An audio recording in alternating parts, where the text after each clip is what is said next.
हम to exams approach कर रहे हैं और आज जो है वो मैं अमीन्स की जितनी भी रिएक्शंस है सारी की सारी रिएक्शंस जो है वो वन शॉट के अंदर डिस्कस करने वाला हूं। पेन कॉपी निकाल लीजिए, बिना टाइम वेस्ट किए सारा लेक्चर जो है वो नोट करने वाले हैं बेटा जी। तो सबसे पहले हम लोग अमीन्स समझते हैं क्या है। तो कार्बन के साथ बेटा जी अगर हम लोगों के पास नाइट्रोजन का ग्रुप अटैच हो तो उसको हम लोग जो है वो अमीन बोल देते हैं। अगर नाइट्रोजन के साथ एक पर्टिकुलर कार्बन अटैच हो तो that is a first degree amine. अगर नाइट्रोजन के साथ दो कार्बन जो हैं वो अटैच हो that is a second degree amine. And अगर नाइट्रोजन के साथ जो है वो तीनों साइड पे कार्बन अटैच हो तो that is a third degree और टर्शरी अमीन। अब यहां पे हम लोग देखेंगे कि एमीन्स का प्रेपरेशन जो है वो हम लोगों को सबसे पहले कैसे करना है। तो एमीन्स के अंदर हम लोग जो है वो रिडक्शन नाइट्रो कंपाउंड्स की करते हैं। नाइट्रो कंपाउंड्स क्या होते हैं? कोई भी NO2 ग्रुप अगर कहीं पे लगा हो तो इसको हम लोग रेफर करते हैं एज अ नाइट्रो कंपाउंड। तो नाइट्रो कंपाउंड्स जो हैं वो एमीन्स में रिड्यूस हो जाते हैं। कैसे रिड्यूस हो जाते हैं बेटा जी? अपने को रिड्यूसिंग एजेंट यूज करना पड़ेगा। तो कौन कौन से रिड्यूसिंग एजेंट्स जो हम लोगों को यूज करने पड़ते हैं? एक तो हाइड्रोजन यूज करते हैं हम लोग पैलेडियम की प्रेजेंस में, या टिन एंड HCl का कॉम्बिनेशन यूज कर रहे हैं हम लोग, या आयरन और HCl का कॉम्बिनेशन जो है वो इस्तेमाल कर रहे हैं। तो इन पर्टिकुलर कॉम्बिनेशन से जो है वो हम लोग नाइट्रो ग्रुप्स को एमीन्स ग्रुप के अंदर जो है वो चेंज कर लेते हैं। तो यहां पे देख लो, फाइनली डिवाइडेड निकल, पैलेडियम, प्लेटिनम यूज कर लो और मेटल्स से रिडक्शन कर लो। एसिडिक मीडियम के अंदर टिन भी एक मेटल है, आयरन भी एक मेटल है, और एसिडिक मीडियम मतलब HCl की प्रेजेंस में तो जो नाइट्रो कंपाउंड्स हैं वो कॉरस्पॉन्डिंग एल्काइल एमीन्स के अंदर जो है वो हमारे पास चेंज हो जाएंगे। तो यहां पे देख लो, NO2 ग्रुप था, this group is replaced by NH2। NO2 group यहां पे NH2 ग्रुप के अंदर जो है वो चेंज हो गया। अब reduction with iron scrap and HCl is preferred. इसको हम लोग जो है वो प्रेफर करते हैं। इसको क्यों प्रेफर किया जा रहा है? Because FeCl2 forms get hydrolysed to release hydrochloric acid during the reaction. अब ये देखो, FeCl2 जो है इसका अगर हम लोग हाइड्रोलिसिस करें, मतलब FeCl2 को अगर हम लोग वाटर वगैरह के अंदर जो है वो डालें तो हमारे पास FeOH ट्वाइस प्लस HCl जो है वो फॉर्म हो जाता है। और HCl जो है वो small amount of hydrochloric acid जो है वो इनिशियली रिक्वायर्ड होता है, बाकी सारा का सारा रिएक्शन के साथ ही जो है वो बनता रहता है। आई होप ये बेटा जी ये क्लियर है। नेक्स्ट जो है वो हम लोग बात करेंगे अमोनोलिसिस से एमीन्स का जो है वो प्रेपरेशन कैसे जो है वो हो रहा है। बहुत ध्यान से समझना बेटा जी, जो भी हम लोगों के पास बेटा एल्काइल ग्रुप रहता है, एल्काइल ग्रुप अगर हेलोजन के साथ अटैच है तो उसको जो है वो मैं यहां पे RX जो है वो बोल रहा हूं। अब इस पर्टिकुलर ग्रुप की क्या खासियत है? इस पे पार्शियल पॉजिटिव और इस पे पार्शियल नेगेटिव चार्ज रहेगा। क्यों? क्योंकि हेलोजन की जो इलेक्ट्रॉन को खींचने की क्षमता है वो बहुत ज्यादा है, जिसकी वजह से इलेक्ट्रॉन थोड़ा सा उस पर शिफ्ट कर जाता है।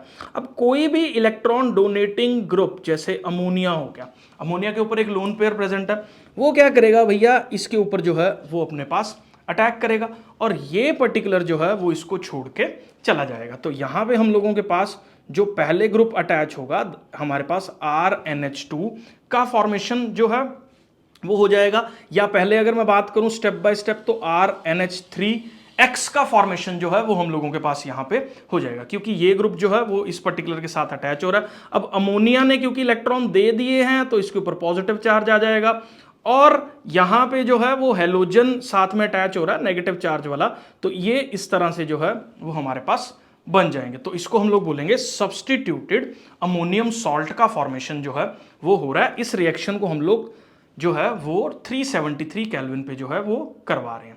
अब आगे देखो बेटा जी, ध्यान से इस चीज को समझना, ये बहुत ज्यादा स्टेबल कंपाउंड जो है वो नहीं रहता, ये फर्दर जो है वो ब्रेक कर जाता है। किसके अंदर ब्रेक कर जाता है? RNH2 के अंदर ब्रेक कर जाता है, प्लस साथ में जो है वो HCl का फॉर्मेशन यहां पे हो रहा है। अब आगे फर्दर इसको नोटिस करते हैं हम लोग। अब ये मैंने बोला बेटा जी क्या बन जाएगा? ये RNH2 बन जाएगा, जो कि एक फर्स्ट डिग्री है। अब देखो R तो खत्म नहीं हुए, RX तो बहुत सारे प्रेजेंट है सॉल्यूशन के अंदर, तो भैया जी ये फिर अटैक करेगा, ये फिर अटैक करेगा, तो RNHR प्लस साथ में HX, तो यहां पे सेकेंड डिग्री अमीन का फॉर्मेशन हो रहा है। और फिर ये भी रुक नहीं रहा है, फिर इसका जो है वो इवन फर्दर अटैक जो है वो हम लोगों के पास यहां पे देखने को मिल रहा है, और ये तीसरी टाइम अटैक करेगा और हम लोगों के पास जो है वो थर्ड डिग्री अमीन का फॉर्मेशन हो रहा है, जिसके अंदर यहां पे R और ये R जो है वो बन जाएंगे। इवन ये फिर नहीं रुक रहा, ये बन गया अपने पास थर्ड डिग्री अमीन। अब ये फिर नहीं रुक रहा, ये फर्दर आगे क्या कर रहा है बेटा जी हम लोगों के पास, अब यहां पे देख लो, इसको मैं R3N की फॉर्म में जो है वो लिख रहा हूं, फिर मैंने इसके अंदर जो है वो RX डाला, फिर ये ग्रुप इस पे गया, ये रिमूव हुआ, तो अपने पास R4N पॉजिटिव X नेगेटिव, ये क्वाटरनरी सॉल्ट मतलब फोर्थ डिग्री सॉल्ट जो है वो हम लोगों के पास यहां पे ऑब्टेन हो रहा है। Quaternary salt fourth degree ammonium salt जो है वो हम लोगों के पास ऑब्टेन हो जाता है। अब देखो, जो फर्स्ट स्टेप के अंदर बेटा जी हम लोगों ने कंपाउंड फॉर्म किया था, कौन से वाला कंपाउंड, मैं यहां पे जो है वो बना के बता देता हूं। ये वाले कंपाउंड का अगर मैं फर्दर हाइड्रोलिसिस करूंगा, मतलब NaOH वगैरह डालूंगा, तो ये RNH2 मतलब एमीन के अंदर जो है वो चेंज हो जाता है। तो यहां पे देख लो, इसके अंदर अगर मैं NaOH डाल रहा हूं तो RNH2 H2O अलग और NaX जो है वो अलग हो जाता है। इसकी ना यार ये बहुत बेकार जो है वो सिस्टम है, क्योंकि इसकी डिसएडवांटेज क्या है कि ये रिएक्शन तो चली जा रही है, मतलब फर्स्ट डिग्री बना, फिर फर्स्ट डिग्री से कुछ सेकंड डिग्री में कन्वर्ट हो जाएंगे, फिर सेकंड डिग्री से कुछ थर्ड डिग्री में जो है वो कन्वर्ट हो जाएंगे। तो सबसे बड़ी प्रॉब्लम जो हम लोगों को देखने वाली है कि अपने पास एक मिक्सचर ऑफ जो है वो हमारे पास एमीन्स का फॉर्मेशन हो रहा है, उस मिक्सचर को जो है वो ट्रीट करना कई बार बहुत मुश्किल हो जाता है, सेपरेट आउट करना मुश्किल हो जाता है। अगर मेरे को स्पेसिफिकली जो है वो सेकंड डिग्री चाहिए तो मैं ये वाला स्टेप यूज नहीं कर सकता, क्योंकि मेरे को थर्ड डिग्री भी मिल रहा है साथ में कंप्लीमेंट्री, फर्स्ट डिग्री भी साथ में कंप्लीमेंट्री मिल रहा है। ऐसे ही अगर मेरे को सिर्फ फर्स्ट डिग्री चाहिए तो सेकंड और थर्ड डिग्री और क्वाटरनरी सॉल्ट्स जो है अमोनिया के वो साथ में कंप्लीमेंट्री जो है वो मिल जाता है। इसलिए ये वाले मेथड जो है वो हम लोग डिसएडवांटेज इसकी रहती है, ये हम लोग यूज नहीं करते। अब क्वेश्चन आता है कि RX की रिएक्टिविटी सबसे इजीली जो है वो किसकी है, तो देखो बेटा जी अपने पास यहां पे क्या हो रहा है, अमोनिया का लोन पेयर इस पे अटैक कर रहा है, ये जितना इजीली बॉन्ड ब्रेक होगा उतना फास्टली जो है वो हमारे पास अमीन का फॉर्मेशन होने वाला है। अब ये बॉन्ड सबसे इजीली ब्रेक होगा जिसकी बॉन्ड लेंथ सबसे जो है वो लंबी है, ठीक है। तो shorter bond length strong bonds को रिप्रेजेंट करती हैं, लॉन्गर बॉन्ड लेंथ जो है वो हम लोगों के पास जो है वो वीक बॉन्ड्स को रिप्रेजेंट करती है। तो RX जो है वो कंपैरेटिवली वीक रहेगा और हम लोगों के पास ये जो है वो इसका रिएक्टिविटी ऑर्डर रहेगा सबसे ज्यादा RI, फिर RBr, फिर RCl जो है that is the order of reactivity जो है वो हम लोगों के पास होगा। नेक्स्ट बेटा जी हम लोग आ रहे हैं नाइट्राइल्स से जो है वो हम लोगों को एमीन्स कैसे बनाने हैं। नाइट्राइल ग्रुप बेटा जी अपने दिमाग में बिठा लो, C+N वाला जो ग्रुप है हम लोगों के पास that is a nitrile group. अब अगर मैं नाइट्राइल ग्रुप को बेटा लिथियम एल्यूमिनियम हाइड्राइड जो कि एक स्ट्रॉन्ग रिड्यूसिंग एजेंट का काम कर रहा है केमिस्ट्री के अंदर, इसके ऊपर मैंने पूरा वन शॉट लेक्चर जो है वो बना रखा है, पूरी केमिस्ट्री में क्या तबाही मचा रहा है सब बना रखा है, डिस्क्रिप्शन में इसका लिंक दे रखा है, आई बटन पे भी आप क्लिक करके इसको देख सकते हो। तो this reaction is used for the जो है वो यहां पे अमीन सीरीज को बनाने का काम कर रही है। अब यहां पे CN लिखा, हाइड्रोजन डाल दी हमने निकल की प्रेजेंस में, तो ये सबको हाइड्रोजन मिलेगा, हाइड्रोजनेशन हो रही है, कार्बन को भी अपने हाइड्रोजन मिल रहे हैं, नाइट्रोजन को भी अपने हाइड्रोजन मिल रहे हैं, और अपने पास जो है वो फर्स्ट डिग्री अमीन का फॉर्मेशन जो है वो हम लोगों के पास यहां पे जो है वो हो रहा है। अब यहां पे एक और जो है वो हम लोग सोडियम का अमेलगम, सोडियम का जो मिक्सचर अगर हम मरकरी के साथ लें तो सोडियम अमेलगम अगर हम लोग यूज करते हैं तो भी इस पर्टिकुलर केस में जो है ये हम लोगों के पास फॉर्मेशन जो है वो हो रही है। लेकिन एक चीज आपको याद रखनी है बेटा जी कि इस पर्टिकुलर केस के अंदर जो है वो अपने पास फर्स्ट डिग्री अमीन जो है वो हमारे पास बनेगा, फर्स्ट डिग्री अमीन का फॉर्मेशन जो है वो इस पर्टिकुलर स्टेप के अंदर हमारे पास होगा। अब बेटा जी याद रखो केमिस्ट्री के अंदर हम लोगों के पास जो ये पर्टिकुलर ग्रुप है ना, कार्बन के ऊपर डबल बॉन्ड ऑक्सीजन लगा हो, साथ में हमारे पास जो है ये लगा हो, इस पर्टिकुलर ग्रुप का नाम होता है हमारे पास केमिस्ट्री में एमाइड ग्रुप। एमाइड्स को अगर मेरे को जो है वो जो का अपना एमीन्स के अंदर चेंज करना है तो मैं लिथियम एल्यूमिनियम हाइड्राइड एक स्ट्रॉन्ग रिड्यूसिंग एजेंट का इस्तेमाल कर रहा हूं, CO को भी रिड्यूस करके इसको हाइड्रोजन दे रहा है, और यहां पे जो है वो ऑलरेडी NH2 जो है वो लगा ही हुआ है। तो हम लोगों के पास जो है वो किस चीज का फॉर्मेशन होने वाला, तो देख लो CO सारा हट जाएगा, इसके साथ हाइड्रोजन जुड़ जाएगी, साथ में NH2 तो है ही है। तो इस पर्टिकुलर के अंदर कार्बन के अंदर जो है वो हमारे पास चेंज देखने को मिल रहा है। इस तरह से जो है वो हम लोग एमाइड्स को रिड्यूस करके प्राइमरी एमीन्स, तो यहां पे भी जो है वो फर्स्ट डिग्री एमीन्स का फॉर्मेशन जो है वो कर सकते हैं। आई होप बेटा जी ये क्लियर है। नेक्स्ट जो है बहुत ज्यादा इंपॉर्टेंट सिंथेसिस जो है इसको हम लोग बोल देते हैं इट इज गैब्रियल थैला इमाइड सिंथेसिस, और इसके अंदर जो है वो हम लोग क्या कर रहे हैं बेटा जी, प्राइमरी एमीन्स का फॉर्मेशन जो है वो हो रहा है। मैं यहां पे लिख देता हूं, ये भी हमारे पास फर्स्ट डिग्री एमीन्स का प्रेपरेशन जो है वो कर रहे हैं। लेकिन ये प्राइमरी एमीन्स का फॉर्मेशन जो है ना, वो सिर्फ हम लोगों के पास एलिफेटिक के केस में होगा। एरोमेटिक प्राइमरी अमीन हम लोग इस पर्टिकुलर मेथड से बिल्कुल भी जो है वो नहीं बना सकते हैं। आप अपने दिमाग में बिठा लीजिए, ये क्यों नहीं बना सकते हैं। अभी हम लोग रिएक्शन पहले देख लेते हैं, फिर आपको जो है वो समझ आ जाएगा। तो पहले देखो बेटा जी, थैलाइमाइड जो है हम लोगों के पास ये वाला कंपाउंड जो है वो रहता है। हम लोग इसके अंदर क्या डाल रहे हैं, KOH डाल रहे हैं। ये पर्टिकुलर KOH जो है वो बेटा जी यहां से क्या करेगा, OH ग्रुप जो है वो इस हाइड्रोजन को यहां से पकड़ेगा और K वाला ग्रुप जो है इस पर्टिकुलर नाइट्रोजन के साथ अटैच हो जाएगा। तो यहां पे नाइट्रोजन के साथ जो है वो K ग्रुप जो है वो अटैच हो गया और NK जो है वो हम लोगों के पास यहां पे बन गया। अब इसके बाद देखो बेटा यहां पे क्या हो रहा है, इसके ऊपर partial negative partial positive charge है, तो ये इस पे अटैक कर रहा है और ये वाले बॉन्ड का क्या हो रहा है, ब्रेक हो रहा है। तो मतलब एक तो यहां पे KX बन जाएगा, ये वाला और ये वाला आपस में जुड़ जाएंगे, और जो N है बेटा जी वो हम लोगों के पास किसके साथ जुड़ जाएगा, R के साथ जो है वो जुड़ जाएगा। तो यहां पे देख लो N हमारे पास क्या हो गया, R के साथ जुड़ गया। ये N एल्काइल थैलाइमाइड जो है वो हम लोगों के पास बन गया। अब इसके अगला स्टेप जो है वो मैं यहां पे जो है वो लेके चल रहा हूं। अब यहां पे हमने क्या किया, एक्वस KOH जो है वो हम लोग यहां पे इस्तेमाल कर रहे हैं। अब ये एक्वस KOH यहां पे क्या कर रहा है, ये ONA वाला ग्रुप इस पे अटैक कर रहा है, ये बॉन्ड ब्रेक कर रहा है, वापस आ रहा है और ये जो है यहां से लीव कर रहा है। सिमिलरली O इस पे भी अटैक कर रहा है, ये बॉन्ड ब्रेक कर रहा है, वापस आ रहा है और ये वाला बॉन्ड भी टूट रहा है। मतलब इन शॉर्ट अगर मैं बात करूं तो ONA इधर अटैच हो जाएगा, एक हमारे पास इधर अटैच हो जाएगा और ये RN जो है वो हम लोग अलग से यहाँ पे जो है वो चेंज होने वाला है।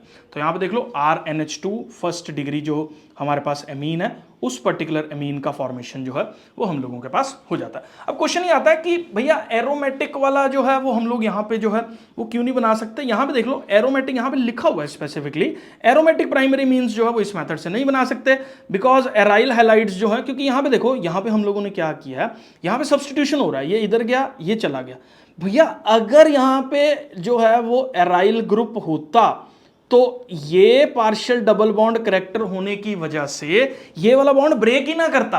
अगर ये बॉन्ड ब्रेक ना करता तो R उसको X को छोड़ के, मतलब R X को छोड़ के N के साथ ना जुड़ता, जिसकी वजह से प्राइमरी एरोमेटिक एमीन्स का फॉर्मेशन जो है वो हम लोग गैब्रियल थैलामाइड सिंथेसिस में नहीं कर सकते हैं। एनसीईआरटी के अंदर भी ये क्वेश्चन जो है वो मेंशन है और काफी ज्यादा इंपॉर्टेंट क्वेश्चन है टर्म 2 पॉइंट ऑफ व्यू से, बोर्ड्स पॉइंट ऑफ व्यू से, तो आपको इसको जो है वो कर लेना है। नेक्स्ट जो है वो हम लोग बात करेंगे बेटा जी हॉफमैन ब्रोमामाइड डिग्रेडेशन रिएक्शन। ये भी जट्टा का मुंडा है, मान साहब दे हैगे ने साडे ते इस ये जो है वो यहाँ पे क्या कर रहा है, ये हम लोगों के पास Br2 साथ में हम लोगों के पास क्या यूज कर रहे हैं, NaOH जो है वो इस्तेमाल कर रहे हैं। Br2 NaOH जो है वो हम लोगों के पास क्या कर रहा है, सिंपल सा काम करना है आपको अभी के लिए। ये CO ग्रुप दिख रहा है, ये हमारे पास क्या है बेटा जी, ये हमारे पास है एमाइड। एमाइड का CO बीच में से निकाल दो, यहां से हटा दो इसको और ये डायरेक्ट इसके साथ जोड़ दो, तो यहाँ RNH2 जो है वो यहां पे निकल गया।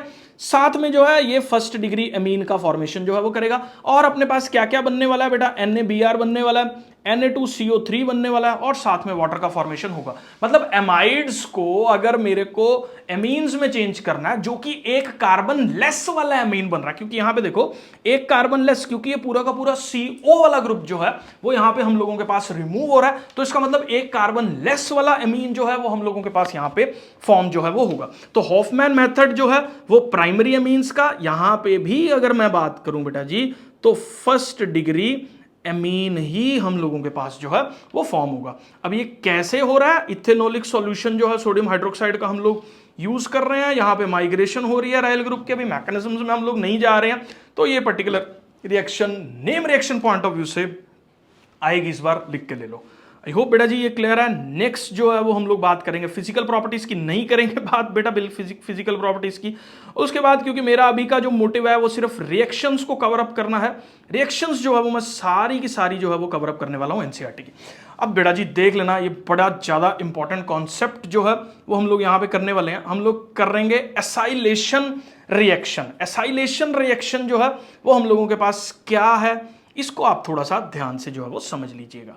तो बेटा जी देखो ये हम लोगों के पास ग्रुप है, थोड़ा मैं इसको यूज़ कर रहा हूँ, CH3 C double bond O Cl, ये मेरे पास है एसाइल ग्रुप।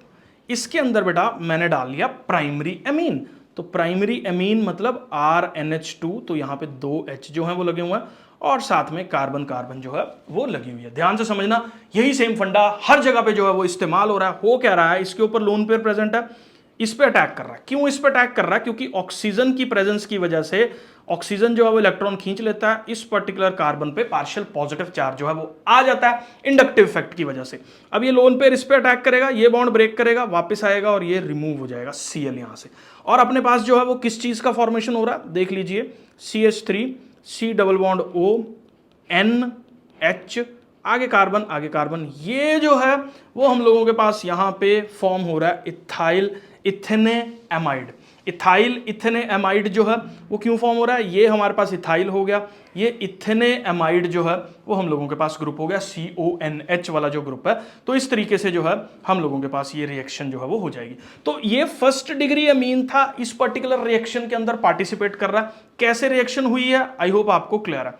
रट्टा कैसे मारना है इसको, तो मैं ना एक काम करता हूं, यहां पे H इस तरह से करके लिख देता हूं, बस आपको कुछ नहीं करना, यहां से एक HCl जो है वो निकाल देना है, इस पर्टिकुलर कार्बन को इसके साथ जो है वो अटैच कर देना है, सारी की सारी रिएक्शन जो है वो हो जाएगी। अब मान लो मैं एक काम करूं, अगर एमीन की जगह मैं सेकंड डिग्री एमीन जो है वो अगर इसके अंदर ले लूं, तो जैसे यहां पे जो है वो लिया हुआ, तो देखो यहां पे भी क्या होगा, इस पर्टिकुलर कार्बन पे अटैक होगा, ये बॉन्ड ब्रेक करेगा, वापस आएगा और ये Cl यहां से रिमूव हो जाएगा। अब यहां पे देख लो, ये N डायरेक्टली इसके साथ जुड़ गया, ये यहां से हट गया, एक हाइड्रोजन हट गया और इस चीज का फॉर्मेशन जो है वो हम लोगों के पास हो जाएगा। फिर से देख लो, एक बार फिर देखो, कम ऑन, जल्दी से देख लेते हैं इस चीज को किस तरह से जो है वो आपको ये वाली रिएक्शन जो है वो करवानी है। तो देखो C2H5 है, यहां पे N लिख रहा हूं और नीचे लिख रहा हूं मैं C2H5 और यहां पे लिख रहा हूं H। मैकेनिज्म मैंने बता दिया।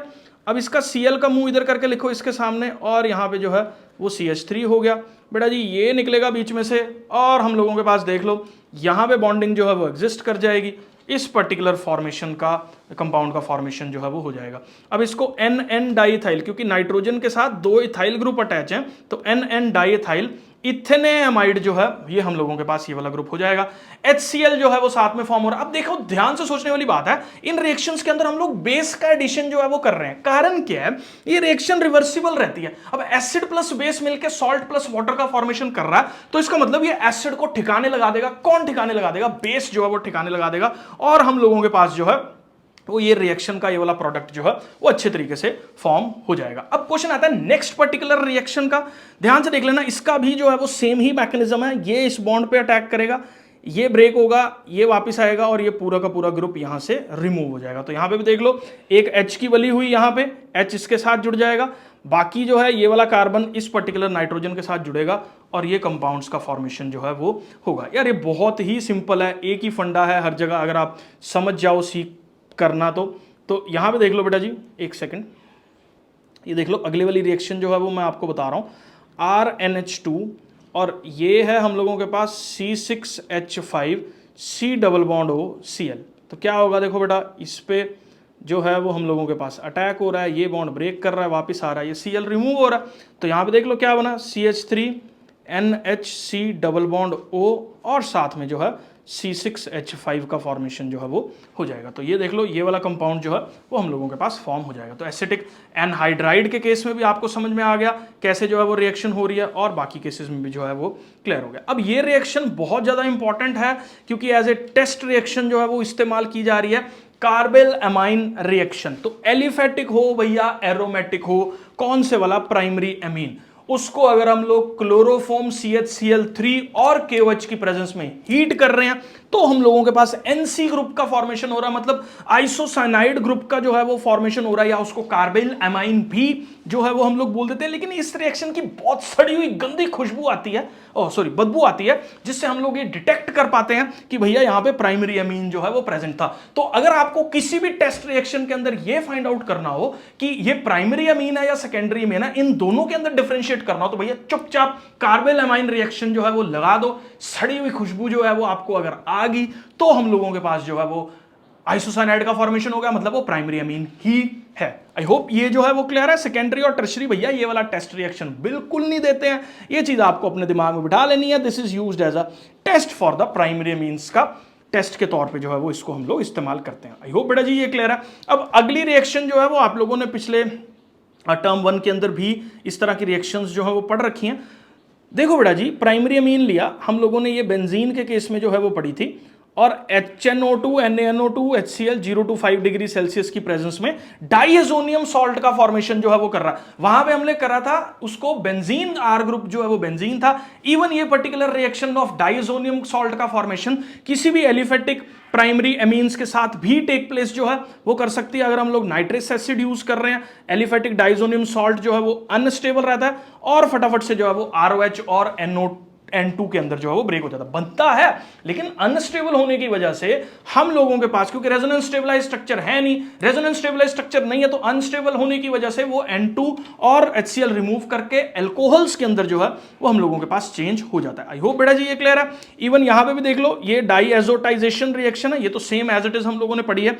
0 to 5 degree Celsius NaNO2 HCl is the preparatory reaction for the diazonium salt. तो यहां पे N2 पॉजिटिव Cl नेगेटिव जो है वो फॉर्म होगा। यहां पे भी देख लो यही हो रहा है, यहां पे यही हो रहा है। फर्क क्या है कि भैया यहां पे जो है वो हमारे पास एनिलीन है, मतलब बेंजीन वाला ग्रुप जो है वो अटैच है। यहां पे हमारे पास प्राइमरी कोई भी एलिफेटिक जो है वो अमीन है। अब यहां पे ये वाला कंपाउंड जो है वो स्टेबल कंपाउंड की फॉर्मेशन में जो है वो रहता है, और सेकेंडरी टर्शरी जो है वो अलग तरीके से रिएक्ट करते हैं। वो अभी हम लोगों के पास एनसीईआरटी में नहीं गिवन है, इस पर्टिकुलर कॉन्सेप्ट के अंदर मैं इसको नहीं डिस्कस कर रहा। आगे बेटा जी हम लोग बात करेंगे हिंसबर्ग रिएजेंट की, बहुत ज्यादा इंपॉर्टेंट है, आप ये समझ लो। बेंजीन सल्फोनिल क्लोराइड, ये पर्टिकुलर जो ग्रुप है दैट इज हम लोगों के पास हिंसबर्ग रिएजेंट, इसको हम लोग बोल देते हैं। ये प्राइमरी और सेकेंडरी अमीन्स के साथ ही रिएक्ट करता है, टर्शरी के साथ इसकी कोई भी रिएक्शन जो है वो हम लोगों के पास नहीं हो रही। अब ये रिएक्ट कैसे कर रहा है, फंडा समझ लेना, एक ही फंडा है भैया इस पूरे चैप्टर का। यहां अटैक करेगा, बॉन्ड ब्रेक करेगा, वापस आएगा और Cl रिमूव हो जाएगा। मतलब इन शॉर्ट यहां से Cl जो है वो आप रिमूव कर दो, ये वाला HCl जो है वो रिमूव कर दो, इस पर्टिकुलर सोडियम को डायरेक्टली इसके साथ अटैच करवा दो।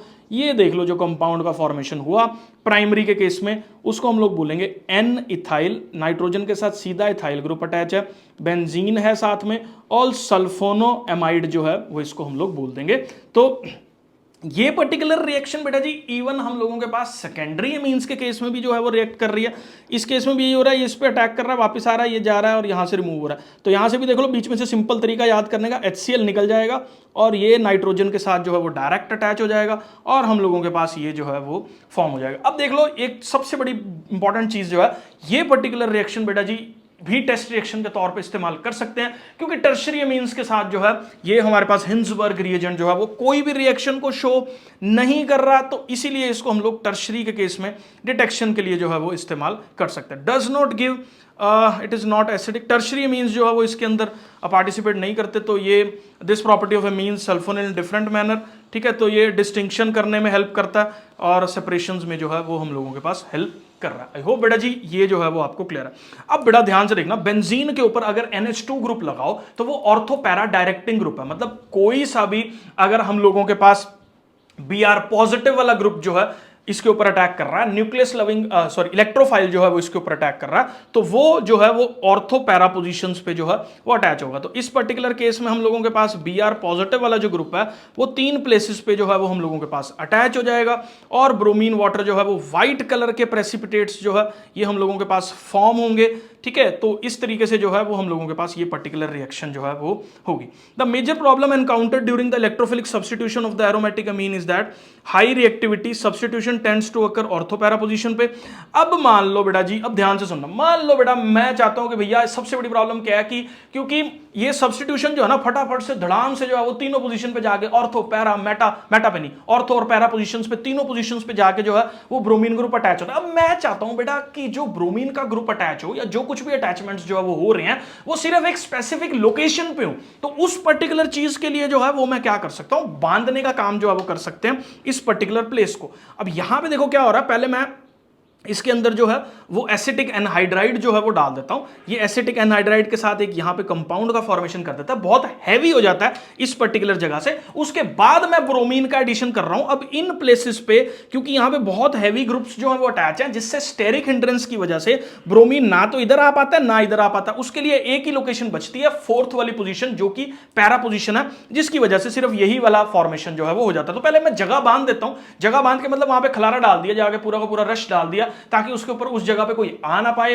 रास्ते ब्लॉक कर दिए गए, उसके बाद रास्ते खोल दिए गए और दोबारा से इसको जो है वो एमीन्स में चेंज कर दिया। अब रास्ते ब्लॉक कैसे होते हैं ये भी देख लो आप लोग। यहां पे हम लोगों के पास जो है वो प्राइमरी ये एसिटिक एनहाइड्राइड जो है वो हमने डाला, ये देख लो ये पर्टिकुलर एनहाइड्राइड जो है वो इस तरीके का स्ट्रक्चर है, ये इस पे अटैक करेगा, बॉन्ड ब्रेक करेगा, वापस आएगा, ये रिमूव हो जाएगा, तो जिसकी वजह से ये इस पे अटैच हो गया, हैवी ग्रुप अटैच हो गया, तो ये वाली पोजीशंस बंद गई, इनके ऊपर कोई आ नहीं रहा। उसके बाद दोबारा से अगर मैं इसमें OH डालूं तो OH ग्रुप इस पे अटैक करेगा, ये बॉन्ड ब्रेक करेगा, वापस आएगा और ये रिमूव हो जाएगा, और यहां पे NH2 जो है वो हम लोगों के पास लग जाता है। आई होप बेटा जी ये जो है वो क्लियर है।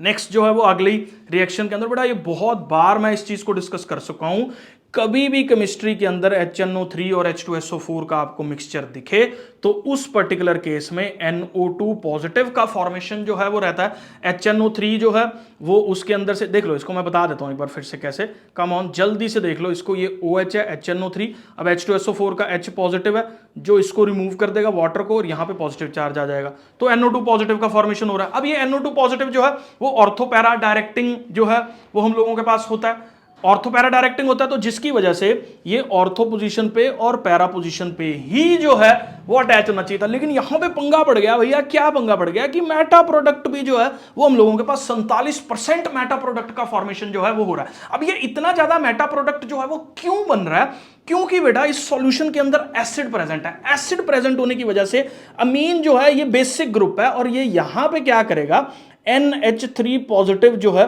वो इसको बना देगा, जिससे इसका इलेक्ट्रॉन जो पहले रेजोनेंस कर रहा था बेंजीन रिंग के अंदर, अब वो प्रॉपर रेजोनेंस नहीं कर पाएगा, जिसकी वजह से मेटा पोजीशन भी एक इक्विवेलेंट पोजीशन हो जाएगा उसके लिए अटैक करने के लिए, तो मेटा पोजीशन पे जो है वो अटैक कर देगा। अब क्वेश्चन आता है ऑर्थो पे कम अटैक क्यों कर रहा है, क्योंकि यहां पे जो है वो स्टेरिक हिंड्रेंस है, जिसकी वजह से ये सिर्फ 2% ही हम लोगों के पास फॉर्म होगा। तो इस तरीके से जो है वो मेटा डायरेक्टिंग बिहेवियर जो है वो एमीन्स का एसिड्स की प्रेजेंस में देखने को मिल रहा है। क्यों देखने को मिल रहा है, क्योंकि एमीन जो लोन पेयर इलेक्ट्रॉन का था, जो चक्कर मार के उसको ऑर्थो पैरा डायरेक्टिंग बना रहा था, वो लोन पेयर अब H पॉजिटिव को चला गया, अब वो लोन पेयर फ्रीली अवेलेबल नहीं रहा बहुत सारे मॉलिक्यूल्स में, तो जिसकी वजह से ये मेटा वाला प्रोडक्ट भी हम लोगों के पास जो है वो फॉर्म हो जाता है। आई होप ये क्लियर है। उसके बाद जो है वो बेटा जी हम लोग बात करेंगे, ये ऑलरेडी हम लोग पढ़ चुके हैं, इसके अंदर भी जो है वो प्रोटेक्ट करना हो, बांधना हो इस पर्टिकुलर लोकेशन को, तो इसको भी हम लोग बांध के सिर्फ जो है वो हम लोग पैरा वाला प्रोडक्ट अगर फॉर्म करना, तो देख लो पहले ये हम लोगों ने पहले पायरिडीनियम और ये एसिटिक एनहाइड्राइड डाल दिया, जगह बांध दी, अभी मैंने बताया। उसके बाद ये डाला NO2 पॉजिटिव, सिर्फ एक ही पोजीशन पे जो है वो हम लोगों के पास यहाँ पे अटैक करेगा, जिसके बाद जो है वो हम लोगों के पास ये एनिलीन का nitro aniline P nitro aniline का फॉर्मेशन जो है वो हो जाएगा। आई होप बेटा जी ये क्लियर है। इसके बाद हम लोग बात करेंगे बेटा सल्फोनेशन की। सल्फोनेशन जो है वो हम लोगों के पास कैसे हो रही है, तो ये देख लो बेटा जी यहाँ पे H2SO4 जो है ना यार, ये बड़ा खास एक कंपाउंड है, इसको मैं थोड़ा सा बता देता हूं, ये OH और ये OH इस तरह का कंपाउंड है। अब देखो H2SO4 है, एसिडिक है, H पॉजिटिव है, तो H पॉजिटिव इस पे अटैक करता है, ये बॉन्ड ब्रेक कर जाता है, तो ये क्या बन जाता है SO3H पॉजिटिव, सल्फर पे पॉजिटिव चार्ज जो है वो हमारे पास आ जाता है। अब देखो ये ऑर्थो पैरा डायरेक्टिंग ग्रुप है, अब ये पॉजिटिव चार्ज जो है वो ऑर्थो और पैरा पोजीशन पे जो है वो अटैक करने वाला है, लेकिन पैरा पोजीशन पे अटैक इसका सबसे ज्यादा होता है, तो इसलिए SO3 जो है वो यहाँ पे इसके साथ जो है वो जुड़ जाता है। लेकिन इस कंपाउंड की बड़ी तगड़ी खासियत है, वो क्या कि कभी ये कंपाउंड अपना H पॉजिटिव जो है वो लूज करके NH3 पॉजिटिव में चेंज हो जाता है, यहाँ पे SO3H आ जाता है, SO3 आ जाता है, और फिर ये इधर जो है वो वापस आ जाता है। तो इस तरह से एक ही न्यूट्रल मॉलिक्यूल में दो एंड्स जनरेट हो जाते हैं, जिन एंड्स के ऊपर पॉजिटिव और नेगेटिव चार्ज एग्जिस्ट कर रहा है। इस तरह के एंड्स को हम लोग जो है वो ज्विटर आयन जो है वो बोल देते हैं। तो बहुत ज्यादा इंपॉर्टेंट जो कॉन्सेप्ट है ज्विटर आयन का, आई होप बेटा जी ये भी जो है वो आपको क्लियर है। पूछा जा सकता है ज्विटर आयन जो है वो क्या होता है, एक न्यूट्रल मॉलिक्यूल के अंदर अगर दो पॉइंट्स ऐसे हो जिसके ऊपर पॉजिटिव और नेगेटिव चार्ज जो है वो एग्जिस्ट कर रहे हो, उसको हम लोग ज्विटर आयन जो है वो बोल देते हैं। तो ये रिएक्शन जो है वो आपको आई होप क्लियर है। उसके बाद बेटा जी बात करेंगे हम लोग डाईएजोनियम सॉल्ट की। ये रिएक्शन बहुत बार जो है वो आ चुकी है, N2 पॉजिटिव Cl नेगेटिव का फॉर्मेशन जो है वो हो रहा है। अगर यहाँ पे खाली R लगा हुआ था तो क्या था, वो स्टेबल नहीं था और वो अल्कोहल्स के अंदर चेंज हो रहा था, जबकि इस पर्टिकुलर जगह पे क्योंकि रेजोनेंस हो रही है इस पर्टिकुलर मॉलिक्यूल के अंदर, तो एक स्टेबल स्ट्रक्चर का फॉर्मेशन हो रहा है, जिसकी वजह से जो है वो अब ये बेटा सेंडमेयर्स के अंदर बहुत ज्यादा कंफ्यूजन बच्चों को रहता है, कौन सी है सेंडमेयर रिएक्शन। तो सेंडमेयर रिएक्शन के अंदर ना याद रखो तीन तरह के रिप्लेसमेंट्स जो है वो डाइजोनियम सॉल्ट के अगर हों। पहला रिप्लेसमेंट Cl के साथ, HBr के साथ या CN के साथ, इन तीनों में से कोई भी रिप्लेसमेंट अगर हो रहा है सारी रिएक्शंस को हम लोग जो है वो सेंड मेयर्स रिएक्शन बोल देते हैं। तो हमारे पास जो है diazonium salt, aromatic diazonium salt, अगर Cu2Cl2 HCl डाल दें, Cu2Br2 HBr डाल दें, CuCN KCN जो है वो डाल दें, तो यहां पे Cl एक बार, यहां पे Br एक बार और यहां पे Cn एक बार जो है वो फॉर्म होगा, जिसको जो है वो हम लोग सेंड मेयर्स रिएक्शन जो है वो बोल देंगे। तो आई होप ये क्लियर है। तो कॉपर 1 पॉजिटिव आयन जो है वो इन पर्टिकुलर रिएक्शंस में हेल्प कर रहा है। अब क्वेश्चन ये आता है गटरमैन वाली रिएक्शन कौन सी है। तो गटरमैन और सेंड मेयर्स में यूजुअली जो कंफ्यूजन है वो आपको यहां पे समझना है। गटरमैन के अंदर जो ये Cu है वो हम लोग डायरेक्ट कॉपर की फॉर्म में जो है वो इस्तेमाल कर रहे हैं और साथ में एसिड जो है वो डाल रहे हैं, जबकि वहां पे जो है वो हम लोग क्यूप्रस का आयन जो है वो यूज कर रहे हैं सेंड मेयर्स रिएक्शन में। गटरमैन के अंदर सीधा कॉपर और HCl और कॉपर और HBr में डाल के हम लोग इसका रिप्लेसमेंट जो है वो करवा रहे हैं। तो ये गटरमैन रिएक्शन है। इन दोनों के ऊपर जो है वो मैंने सिंगल शॉर्ट वीडियोस जो है वो बना रखे हैं, डिस्क्रिप्शन बॉक्स में इसका लिंक है, आप लोग देख सकते हो। प्लेलिस्ट जो है वो इसकी बन चुकी है। और आगे बात करेंगे बेटा जी, डाइजोनियम सॉल्ट एक बहुत अच्छा लीविंग ग्रुप है, अपने दिमाग में बिठा लो। N2Cl2 भाई कहीं पे भी इसको जगह मिले मैं तो चला, मैं तो भगा। अब ये क्या है, Ki करेगा तो I लग जाएगा यहाँ पे, HbF4 लग जाएगा तो भैया फाइनली फ्लोरीन लग जाएगा यहाँ पे। बड़ा अच्छा लिविंग ग्रुप है, तो बहुत जल्दी से जो है वो फटाफट से निकलने की करता है। ठीक है, कहीं पे भी इसको खतरा महसूस होता है, इसको कहता है जा यार मैं तो नाइट्रोजन बना के खुश हूं, मैं तो इनर्ट हूं, मैं तो बहुत खुश हूं, निकल जाता है वहां से छोड़ के उसको। ठीक है, तो I डालेंगे तो I से रिप्लेसमेंट हो रहा है, फ्लोरीन डालेंगे तो फ्लोरीन से रिप्लेसमेंट जो है वो इसका हम लोगों के पास देखने को मिल रहा है। अगर हम लोग सिंपल कोई बेस यूज एसिड यूज कर रहे हैं तो H के साथ जो है वो इसका रिप्लेसमेंट जो है वो सीधा बेंजीन की फॉर्मेशन जो है वो हम लोगों के पास कर रहा है। इवन एल्कोहल्स डाल रहे हैं ना तो भी उसमें से H जो है वो खींच रहा है। मतलब कोई भी एसिडिक ग्रुप जिसकी थोड़ी बहुत टेंडेंसी है हमारे पास हाइड्रोजन को देने की, उन पर्टिकुलर ग्रुप्स के अंदर से जो है ये हाइड्रोजन खींच के, एक बार ये लाइन जो है वो मैं आपको पढ़ के बता देता हूं कि माइल्ड रिड्यूसिंग एजेंट भी जो है वो हम लोगों के पास, इवन इथेनॉल भी जो है वो डाइजोनियम सॉल्ट को उसके रिस्पेक्टिव हाइड्रोकार्बन के अंदर जो है वो हमारे पास क्या कर देते हैं, चेंज कर देते हैं। आई होप बेटा जी ये क्लियर है। और वाटर डालेंगे तो भैया OH से रिप्लेसमेंट हो रहा है, और इसको अगर हम लोग डालेंगे HbF4 में तो हम लोगों के पास यहां पे ये पर्टिकुलर ग्रुप बनेगा, और NaNO2 डाल देंगे तो NO2 जो है वो इस पर्टिकुलर लिविंग ग्रुप को रिप्लेस करके NO2 जो है वो यहां पे अटैच कर देगा। आई होप ये सारी रिएक्शंस काफी सिंपल है, आपको क्लियर है। उसके बाद भैया कपल बनाते हैं। अभी हम लोग कपलिंग रिएक्शन डाइज वगैरह में जो है वो इस्तेमाल की जाती है। तो देखो हम लोगों ने यहां पे जो है वो क्या लिया, डाइजोनियम सॉल्ट लिया। डाइजोनियम सॉल्ट के साथ हमने फिनोल ले लिया। तो यहां पे देखना ये पर्टिकुलर रिएक्शन याद कैसे करनी है, HCl जो है वो बाहर निकलेगा और ये कंपाउंड इसके साथ डायरेक्ट अटैचमेंट जो है वो कर लेगा और ये ऑरेंज कलर के डाई का फॉर्मेशन जो है वो करेगा। इवन ये एनिलीन के साथ, यहां पे फिनोल लिया था, यहां एनिलीन ले रहे हैं, यहां पे भी सेम रिएक्शन हो रही है। देखो बेटा जी इस पर्टिकुलर जगह पे क्या हो रहा है, HCl जो है वो यहाँ पे अलग हो रहा है और ये हाइड्रोजन जो है वो यहाँ पे नाइट्रोजन के साथ यहाँ पे डायरेक्ट जुड़ जाएगा, हाइड्रोजन हट जाएगा और ये येलो कलर के डाई का फॉर्मेशन जो है वो हम लोगों के पास हो रहा है। तो एजो डाइस के फॉर्मेशन जो है वो हम लोग इस पर्टिकुलर कपलिंग रिएक्शन से जो है, जिसमें दो मॉलिक्यूल्स कपल कर रहे हैं, जुड़ रहे हैं और साथ में HCl का जो है वो रिमूवल आपको यहाँ पे देखने को मिल रहा है। ऑरेंज और येलो कलर के डाइस का फॉर्मेशन जो है वो आपको देखने को मिल रहा है। तो इसी तरीके से जो है हम लोगों के पास सारी केमिकल रिएक्शंस जो भी बोर्ड्स पॉइंट ऑफ व्यू से इंपॉर्टेंट है एनसीईआरटी की मैंने सारी डिस्कस कर ली है। वीडियो अच्छा लगा होगा आपको यार, चैनल को सब्सक्राइब कर दो, शेयर कर दो, क्योंकि यार बहुत सारी मेहनत आम आदमी एकेडमी आप लोगों के लिए कर रही है। मिलते हैं बेटा जी नेक्स्ट वीडियो में। Bye bye, take care.